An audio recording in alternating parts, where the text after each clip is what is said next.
कपड़ा जमीन पर गिरा हुआ था। अहद खौफ से जम जाता है क्योंकि आईने में बिस्तर पर अहद अकेला नहीं था। उसके पीछे वही औरत बैठी थी। उसके लंबे काले बाल उसके चेहरे पर फैले हुए थे और वो आहिस्ता आहिस्ता सर उठा रही थी। अहद की सांस तेज होने लगती है। वो फौरन बिस्तर से नीचे उतरता है, लेकिन तभी आईने के अंदर बैठी औरत मुस्कुराने लगती है और आहिस्ता आहिस्ता खड़ी हो जाती है। अहद खौफ से पीछे हटता है। उसे लग रहा था जैसे वो औरत आईने से बाहर आने वाली है। तभी कमरे के बाहर कॉरिडोर में किसी के चलने की आवाज आती है। ठक ठक ठक। अहद फौरन दरवाजे की तरफ देखता है। आवाज आहिस्ता आहिस्ता करीब आ रही थी। फिर अचानक मुकम्मल खामोशी।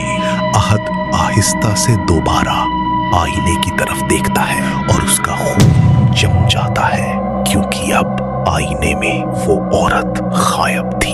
अहद घबरा जाता है। वो फौरन कमरे का दरवाजा खोलने की कोशिश करता है, लेकिन दरवाजा नहीं खुलता। वो पूरी ताकत से हैंडल घुमाता है। तभी उसके मोबाइल पर एक नोटिफिकेशन आती है।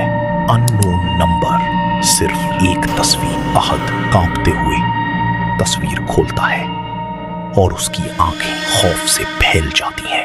वो तस्वीर उसी वक्त उसके कमरे की थी और तस्वीर में अहद दरवाजे के सामने खड़ा था, लेकिन उसके पीछे वो औरत खड़ी थी। अहद फौरन पीछे मुड़ता है, लेकिन वहां कोई नहीं था। तभी वॉशरूम से पानी टपकने की आवाज आने लगती है। टप टप टप। अहद आहिस्ता आहिस्ता वॉशरूम की तरफ बढ़ता है। दरवाजा थोड़ा सा खुला हुआ था। अंदर की लाइट बार बार ब्लिंक कर रही थी। अहद दरवाजा खोलता है। अंदर सब खाली था, लेकिन आईने पर धुंध में एक लफ्ज लिखा हुआ था, रम। अहद खौफ से पीछे हटता है।